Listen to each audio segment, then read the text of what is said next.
Hey guys, I'm Anna, and today I'm going to show you how to fix New York Times Cooking mobile app not working. So first of all, you need to make sure you're running the latest version of the app. Open up App Store on your device, and then tap on this search icon in the bottom right corner. Then search for the New York Times Cooking app.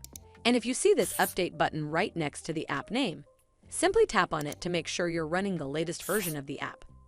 But if you still encounter this issue, then you need to clear App Cache. Go to your device settings and then scroll all the way down to General and tap on it. Then tap on iPhone Storage.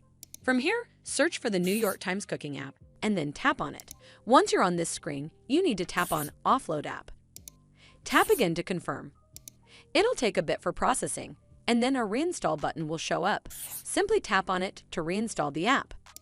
This should fix the issue, but if it doesn't, then you need to completely reinstall the app. Follow the on-screen instructions to navigate all the way to the app page. Once you're on this screen, tap on Delete App to uninstall the app from your device.